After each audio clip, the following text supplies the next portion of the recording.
Hello, everybody. Welcome to another episode of the Crime and Coffee Couple. My name's Allison. And my name's Mike. Hi, Mike. Happy New Year. Hey, Happy New Year to you and yours as well. It's the first episode of the new year. We should kiss. Should we do it on the podcast? Mwah. That wasn't real, folks. She's full of beans, just so you know. I'm like 3 feet away from her. It's impossible for that to have happened. And there's a candle between us. I guess we'll make this radio magic. Mwah. Yeah, so... Wow, that had a lot of passion behind it. Well, we've got a lot of passion. Oh, yeah. 2024 is what we've got, right? I'm moving into the new year as a passionate new me. That's right. A lot of zest in this body. When they think zest, you look up zest, there's Allison sitting there, smiling, big smile. And my sourpuss. Yeah, just... wah, wah. I am trying to turn over a new leaf in the new year. Yeah, and we've talked about it before where it's like, it's not necessarily resolutions, but it's a good idea to kind of just look at yourself and be like, do I like where I'm going? Do I like what the path I'm taking? If not, change it. Exactly. Just little changes can really add up. And mine is to be a little less like a crazy person because I'm always just spiraling around. I'm pretty, I gave you kind of a look. I think that's in your DNA, so I don't know if you're going to be less of a crazy person ever, but I think, just kind of coming to terms with the amount of craziness. Maybe at least have a better, focus on things rather than just spiraling around from one thing to the next. Yeah. Sure. More perspective, mindfulness. Yeah. And, don't get me wrong. I love you for who you are. Well, that's kind of who I married. I knew what I was getting into here. It wasn't a surprise. When you give me a look, I'm like, well, you know who you married.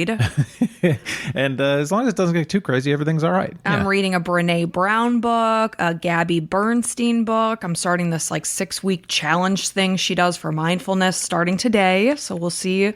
Who knows? Maybe in 6 weeks, I'm going to be like a friggin' Zen master. You know what I was thinking? There's so much opportunity to make money in the new year because there's so many people that are just like, yeah, I'm going to do things differently. Obviously, about gyms, how they're packed with, the new people that are trying to get a new perspective on their health and everything. But I think me and our son looked it up and I think only 3% or 5% of people actually stick with the gym. And it doesn't mean don't start because, you might stick with it. Well, the whole point is the decision lies with you. Yeah. Nobody's going to make you or break you. You have the power to change you. And they say, don't think, okay, I got to go there for a half hour every day or an hour every day. Mm-hmm. Just get there. Just walk through the doors. You just saying, you know what, just me stepping foot is enough for me. And then, by the time you're there, you're going to probably want to stay and maybe get on the treadmill or whatever for 5 minutes. And then it's just give yourself step into the doors. Well, you know what else I like? If you're planning on doing cardio, pick a good show that you like and get some headphones.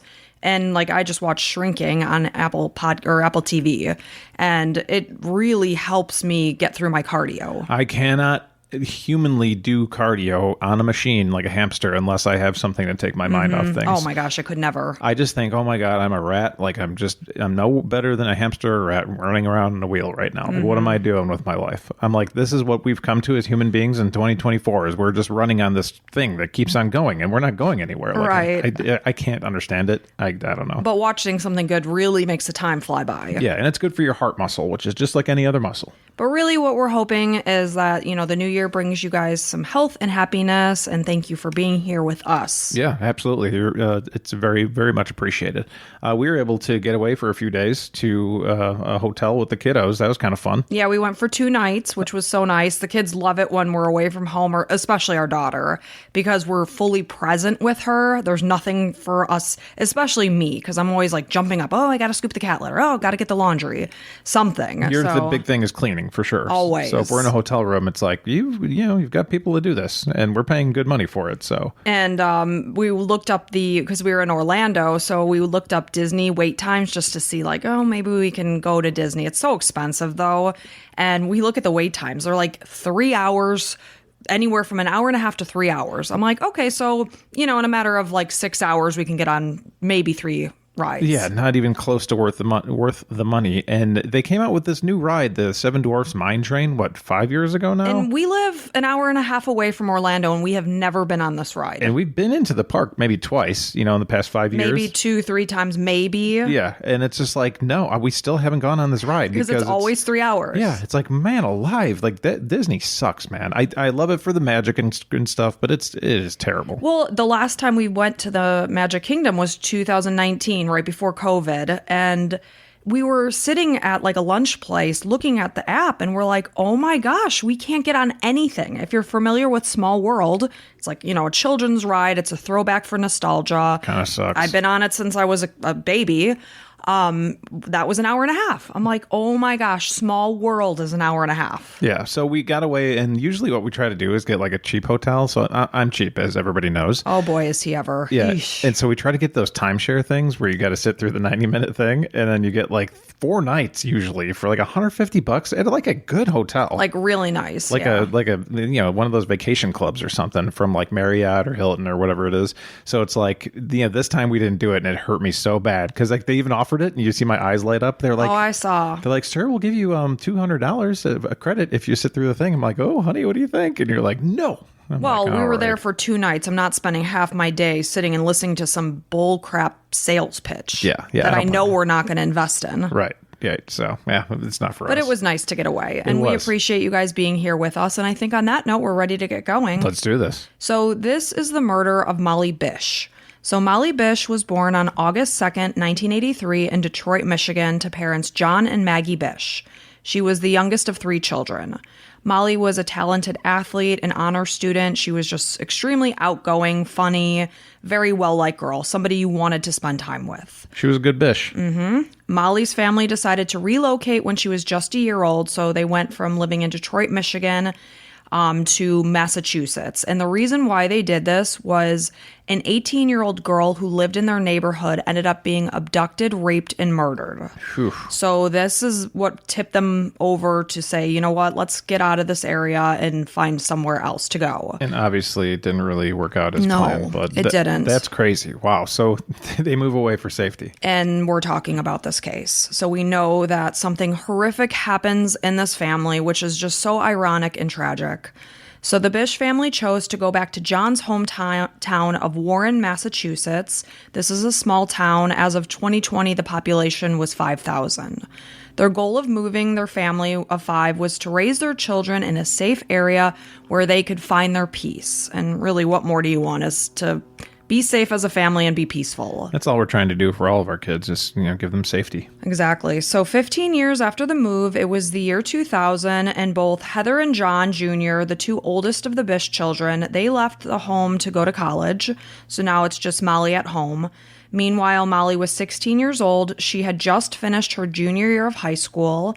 She had dreams of becoming a teacher so that she could work with children. At the time, she was looking forward to starting her first job as a lifeguard at Comins Pond in Warren, where she planned to earn extra spending money over the summer. Molly's brother John had gotten his lifeguard certification years before, and she wanted to be like her big brother and follow in his footsteps. John actually worked at Comins Pond as a lifeguard for 3 years, and he was the one that trained Molly at this position. So Comins Pond is centrally located in Warren. It's a popular spot for residents to cool off and relax. A lot of people come to enroll their children in swimming lessons there. Molly felt accomplished after obtaining her certification to become a lifeguard. Her parents, on the other hand, were concerned because she would be working in an isolated area that was surrounded by woods, and she would be doing it by herself. Oh, that's not good. I'm sure now there's probably no more by yourself, but because of something that's going to happen. Because of something that happened, things ultimately will change. So Molly officially started her job on June 19th, 2000. She began her shift at 10 a.m. During the first 20 or so minutes of the shift, Molly would set up for the day. During this time, she would be all alone as she prepared for swimmers to arrive. So on the morning of now Tuesday, June 27th, 2000, it was the first day of swimming lessons, and Maggie and Molly headed out and first stopped at a convenience store. They arrived at 9:50 a.m. They could be seen making their purchases. I think Molly got a bottle of water. 6 minutes later, Molly checked in at the Warren Police Department in order to pick up her radio. Maggie dropped Molly off at Comins Pond at 9:58 a.m. to start her 8th shift as a lifeguard. Maggie said goodbye as Molly made her way out to a nearby shed in order to gather her supplies that she needed to set up for the day. The first visitors arrived at about 10:20 a.m., which was approximately 20 minutes after she was dropped off. And a woman and her 2 children noticed that Molly's chair was open. There was a towel draped over the back, and her sandals sat neatly in front. There was a first aid case that was open. Her backpack sat on a nearby bench. Next to her chair was a two-way radio, a water bottle, a whistle, and Molly's lunch. But Molly was nowhere to be seen. So about an hour later, Molly's boss arrived and learned that his employee wasn't there. But knowing that she was a very responsible person, he highly doubted that she would have just voluntarily abandoned her post. So at 11:44 a.m., he contacted police. When the police responded, it was discovered that Molly had never checked in with officers using her radio, which she was instructed to do at the start of her shift, which tells me something happened very close to when she first got there. So at 1 p.m., police finally contacted Maggie and explained the situation. Of course, she rushed to the area with, great concern because she knows her daughter. Her daughter wouldn't just up and leave her post. Police did not initially secure the scene after just assuming that Molly simply left to hang out with her friends or her boyfriend. Those that knew Molly were adamant that she would never have done this. She was following in her big brother's footsteps. She took this job seriously. As a lifeguard, knowing swimming lessons are starting that day and children are going to be there, she would never abandon her post and put children's lives at risk. Yeah, that's, you're the only lifeguard there, too. So maybe they had other occurrences where other lifeguards would just leave, but that seems sketchy. So they reinforced the fact that, she wouldn't have done this based on her personality, but also the fact that her sandals were sitting there. And the area around there is very highly wooded. She wouldn't walk down those paths barefoot. Yeah, just got to go get picked up and then go have fun. It's just doesn't make sense. It doesn't make sense. So after police contacted Molly's friends and boyfriend, it was confirmed that she wasn't with them.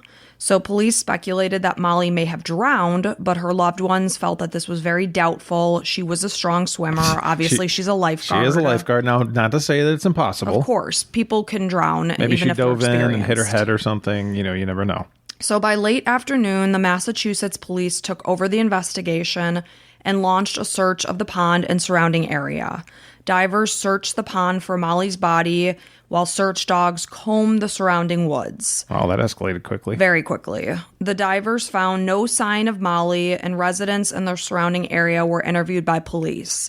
And I remember reading that, Molly's mom was standing by as divers are going in and just saying how surreal it is that they're in that water actively searching for her daughter's body. And you're hoping they don't find it because that means she's gone. Mm-hmm. Molly's belongings had been found in an orderly fashion, and there was no signs of a struggle. They said that was the most alarming part of the scene, was that everything was so neat that it looked like she would have just simply calmly walked off. Yeah, they're not crazy for thinking that. It's just okay, and just walked off, gone. Nothing, no struggle. Yeah, absolutely no signs of a struggle. So again, police started to go back to the idea that Molly had run away. Not only had she never done anything like this in the past, but again, all of her items, including her purse, her license, uncashed checks, they were all left behind. Any idea if she was a good student? Yeah, she was an honor student. Okay, so you can get it if it's somebody who misses school a lot and does that kind of stuff, doesn't take those kind of things as importance, but obviously she's somebody that does pretty well for herself. She's got a great group of friends. She's an honor student. She's athletic. She's extremely close with her family. I read that her sister was just so thankful that she got to hug her sister and tell her she loved her before she left. So again, she's very close with her family. The odds of her ever just disappearing are not good. Voluntarily, I should say. So the search for Molly became the largest search in Massachusetts history to date and involved more than 200 officers, cadets, and trained civilian searchers that covered 7 square miles of forest, fields, swamps, and small mountains. So this isn't exactly an easy terrain to look through. There's a lot of trees and forest areas that are hard to navigate through. So this is all surrounding the pond. Helicopters, dogs, sonar equipment, and horses were brought in to assist with the search. Maggie later described the feeling of not knowing where her daughter was like being part of a bad movie. John felt from the start that something terrible had to have happened to their daughter because, again, she wouldn't have just walked away on her own. He knew somebody must have taken her. Around this time, a thought dawned on Maggie because, of course, she's just racked with grief and trying to think what could have possibly happened to my daughter. And it dawned on her that something strange had happened just the day before Molly disappeared. So on the previous morning, which was June 26, 2000, Maggie came to the pond with Molly for what was her 7th day of work. When they pulled into the parking lot, they noticed that there was a white car parked next to them, and a man was sitting inside. He was alone, and he was smoking a cigarette. Typically, when Molly arrived, it's, an isolated area. There's normally not any people or cars at this point in time in the day. So it was very odd to see this person kind of like appearing to be lurking around. Like, why are you in this parking lot? What are you doing? Yeah, you're waiting to see if there's other people that he's, maybe dropping off his kids or something. It's like, no, sir, can we help you? Like, you almost want to do that? Like, you're lost or something? Right. Like, what's going on? Like, there was no reason for him to be in that parking lot smoking a cigarette, just sitting there. So this, seeing this middle-aged man lurking around made Maggie, rightfully so, very uncomfortable, knowing that her daughter would be working by herself until swimmers started to arrive. So Maggie did not feel comfortable leaving her daughter alone, and I would be the exact same way, hell to the no. So, knowing the strange man is sitting there, not knowing what his intentions are, she walked Molly down to her post. And then when she walked back to her car, the man was still there. Obviously, at this point, Maggie's probably trying to grapple in her head, like, what should I do? Because normally she would just drop her daughter off. Yeah, stay there. So Maggie made a point of staring at the man so that he would be sure to know that she had seen him. Like, hey, guy, I see you. I know what you're here. So, and, the fact making him aware that, she's aware of his presence. The two locked eyes as he continued to smoke his cigarettes. Maggie said he gave her a bold look, a cocky look, and she stayed there and waited about 20 minutes for the man to leave. So he was there for quite a while. And that's usually when first swimmers start showing up, about 20 minutes later. Right. And, so she waited until he left because she was absolutely unwilling to leave her daughter alone while he was there. And I would have done the exact same thing. So when they arrived the next day, now it's again June 27th, this is the day that Molly disappeared. The man was not there when Maggie dropped her daughter off. Maggie did see a truck from a local company that was unloading sand for the beach. And this made her feel better knowing that other people were there doing some work and that Molly would not be alone at that point. Because police had no other suspects or leads, they turned their attention to this man that Maggie described, and a composite sketch was created, as well as a description of his car, and both were released to the public. A witness soon came forward and told police that they had seen the car on the morning of Molly's disappearance near a car wash at the base of Comins Pond Road, so very nearby. The driver of the sand truck said that they had also seen the car only moments before Maggie and Molly arrived. An employee from a cemetery just across the pond saw the car later in the morning, and there was a path that led from the cemetery straight to the pond. To the beach area where Molly would be. So it was John's theory that the man had likely parked at the cemetery and walked the path to the beach where Molly was setting up for the day. He likely took control of her and forced her to walk the path back to the cemetery where his car was parked, taking Molly from the area down nearby Route 19. Police also learned that a person who lived near the pond heard a scream right around the time that Molly would have disappeared. So we know something happened.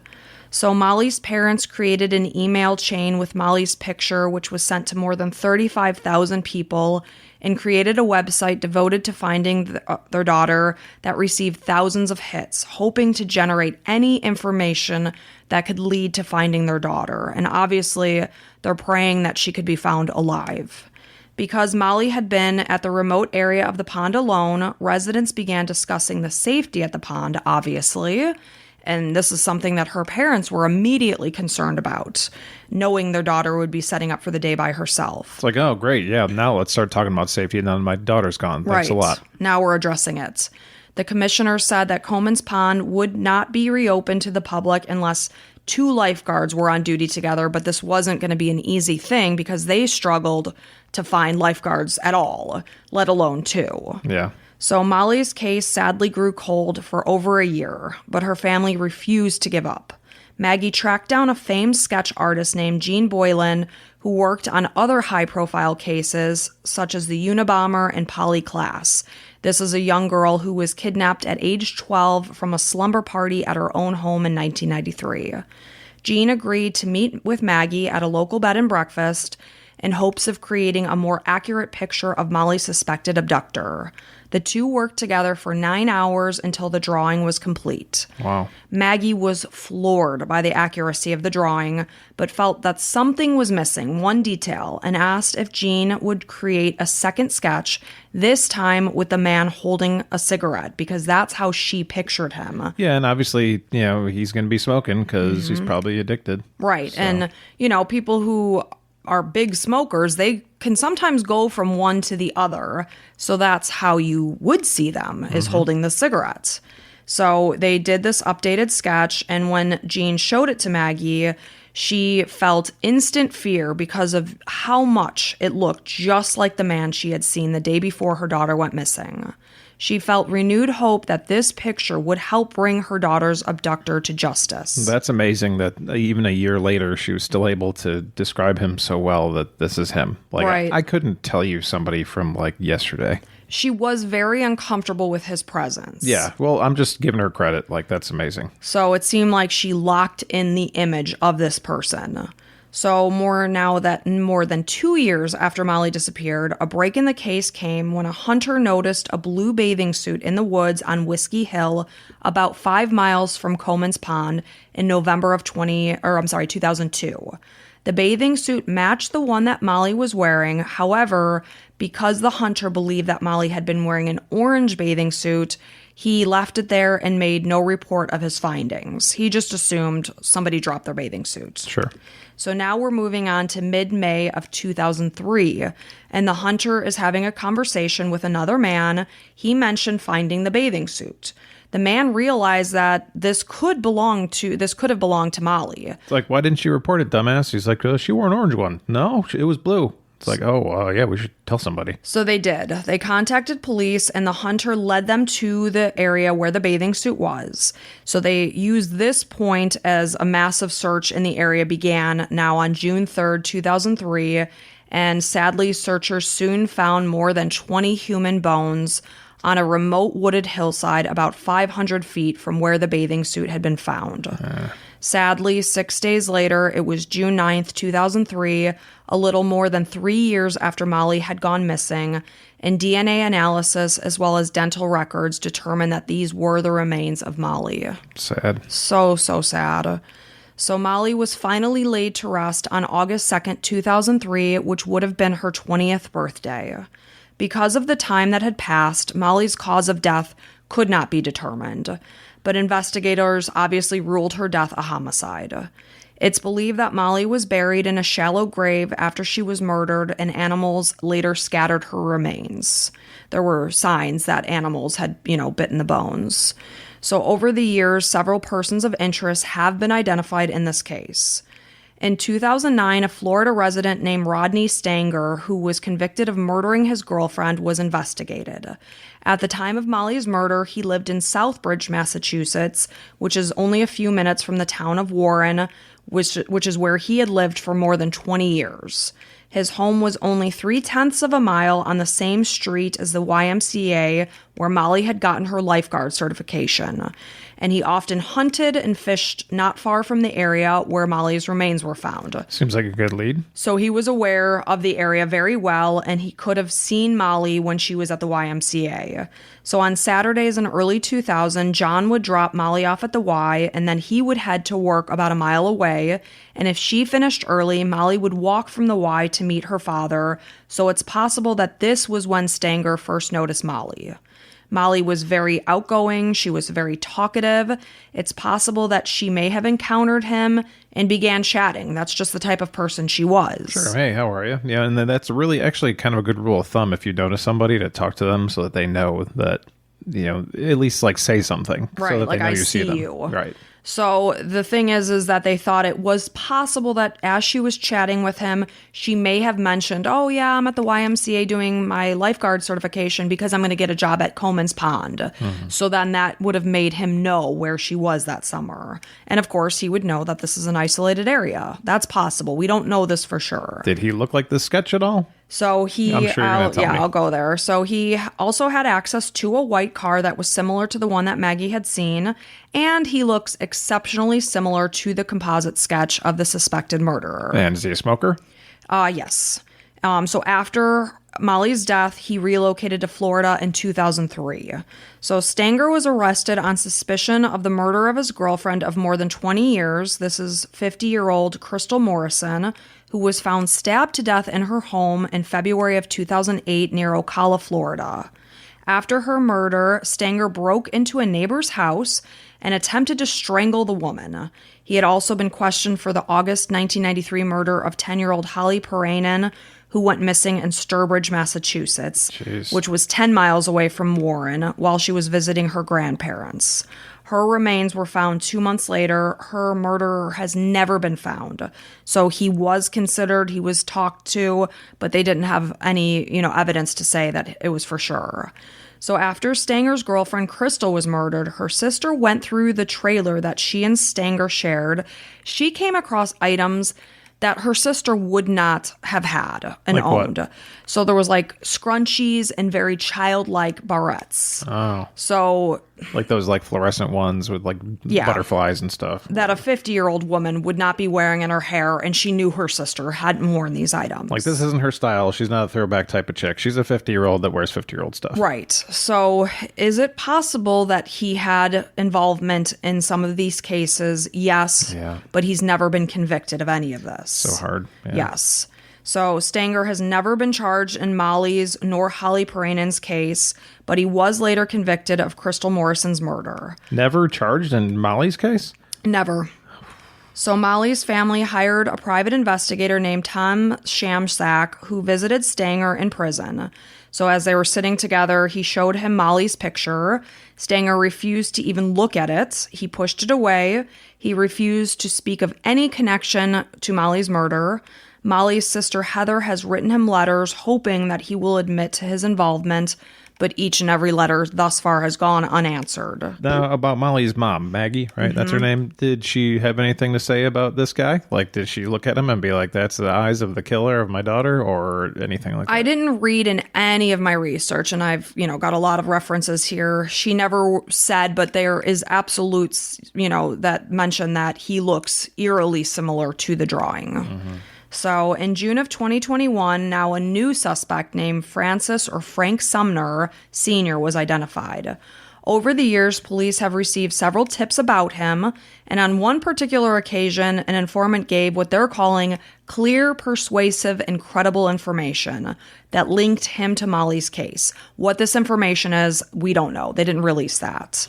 However, Sumner has died. Oh. He died in 2016 at age 71.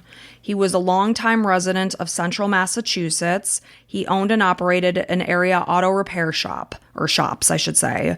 In 1982, he was convicted of aggravated rape and kidnapping after he locked a woman inside of an apartment that he had hired her to clean.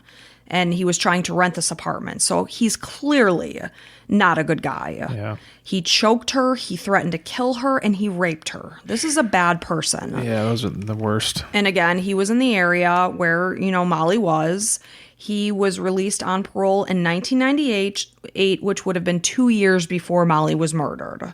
So he was out and he was in the area. I mean, why don't we label, I don't know if we do or don't, but you know how like you can go to a database and search for like child predators and stuff? Mm-hmm. Like, why can't you label murders and stuff? Well, he was, I don't know. Like that's somebody that, especially like a rapist murderer, like that's somebody who's dangerous to society. But he would be classified as a sex offender. He raped a woman. Okay, so I guess that's sex offender. He didn't murder the woman. He raped her. Oh, okay. And threatened to kill her. So that would be a sex offender. Yes. Okay. So he would have been. Okay. He should have been. So the shops he owned were in the area where Molly vanished. He resembled the composite sketch. He smoked with his left hand just as the suspect did. Ooh. So that's specific. Okay. He had access to a white car because, again, he has auto repair shops. He has access to any car. Yeah. So at the time of his death, he was facing several criminal charges. This included failing to register as a sex offender. So it's very possible that he may not have been on the list because he failed to register. Sure. He was also found making threats, disorderly conduct, and harassment. However, he had never been questioned in relation to Molly's murder before he passed away. So in July of 2022, DNA of Sumner's son was compared to DNA evidence from the case. According to Molly's sister Heather, it wasn't a match. But despite this, he is still considered a suspect, and more testing needs to be done in order to say that it's conclusive. As of just June of 2023, the additional testing was still being done. Police have indicated that there are still significant number of items of evidence that could be tested or retested due to the fact of scientific advancements, because this is back in 2000. And they have stacks and stacks and stacks of boxes of evidence from this case. So Molly's tip line remains opened. It's still described as being a very active case. Her killer has yet to be apprehended, and a $100,000 reward is being offered for information that could lead to an arrest. More than 20 years have passed since Molly's body was found, but police have indicated that they are still doing everything to solve Molly's case, and cases that are 40, 30, 20 years old are still actively being solved, again, because we have advances in testing of DNA. And even if this guy Sumner has died, I think it would be satisfactory, give her family satisfaction to say, this is the guy. Yeah. To know who did this to their daughter, dead or alive, I'm sure would be some sort of closure for the family. So in hopes of generating something positive from this horrific ordeal, Maggie and John founded the Molly Bish Foundation to raise awareness of child safety and abductions. The foundation has assisted to have fingerprint and photo records of thousands of children to support families and address the issue of missing person response and training for law enforcement when somebody does go missing. We think back to when Molly went missing, the case or the location was not secured. Yeah, and it was close and nearby where they found her, right? Right. She was in the woods surrounding, Comins Pond. It's possible she was still alive while they were thinking that, she just went off with a friend. Right. So the point is, why not secure the scene as if something bad has happened? And you can continue to make whatever assumptions you have, but you secure the area so that people aren't trampling all over it. Right. This was a little tricky because the swimmers arrived when Molly was missing. Yeah, it's a public lake. It's public, and these people don't know what's happening, this mom and her children, and I heard that the lesson started and somebody picked up Molly's whistle and was kind of like standing in as a lifeguard because nobody was there. So it's not necessarily, it's the police's fault. The scene was open in the time before the police responded. Yeah, and there's a lot of people you'd have to tell to go home, and then all of a sudden pandemonium starts in the community, but it should have, because there was a killer on the loose. So their goal is to, have law enforcement better trained in how to respond to future cases like this. So in 2004, John and Maggie also collaborated with Anna Maria College to create the Molly Bish Center for the Protection of Children and Elderly, with a mission to strengthen prevention and increase awareness and expand participation at all levels of the community to meet a broad range of needs for the most vulnerable population, which are the children and the elderly. They want to help prevent other children from becoming victims. And Maggie has said, you can lose your keys, you can lose your glasses, but how do you lose your children in America? Something is wrong, and it could happen here. And if it could happen here, it could happen anywhere.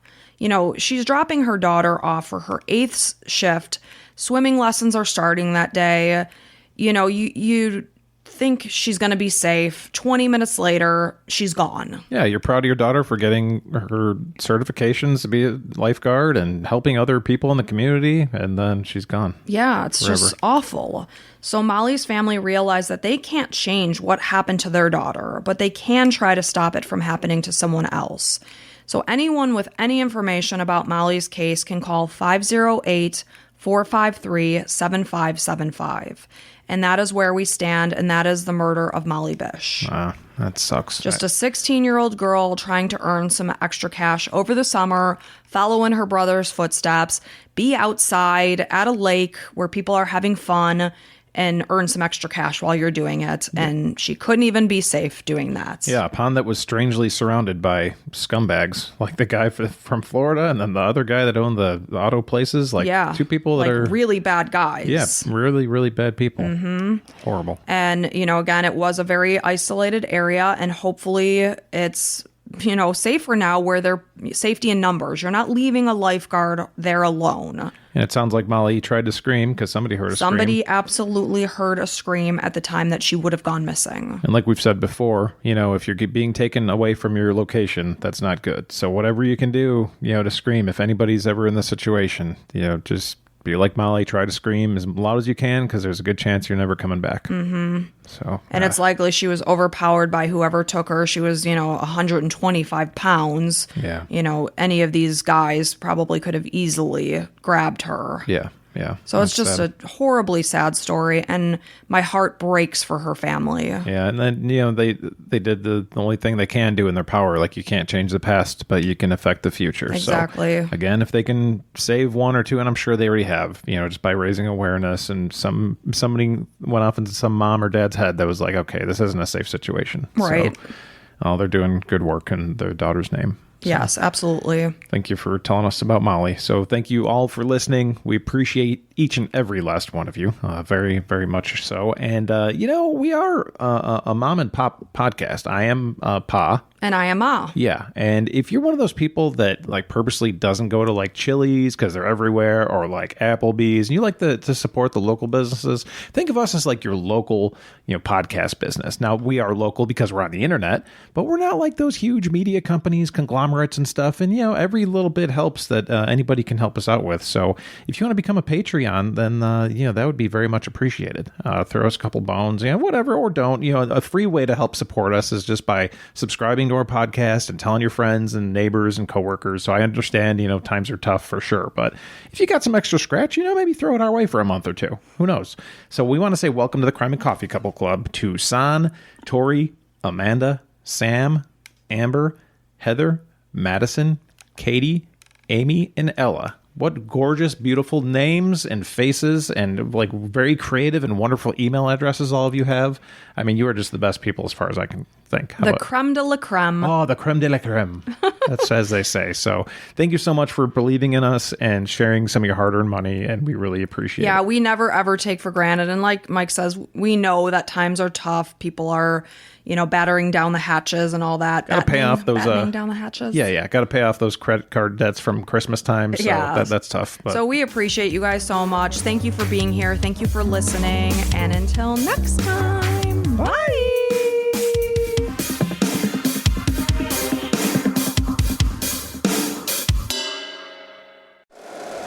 If you like the show, please take a moment to rate, review, and subscribe. It really does help the show to grow. Thank you for listening.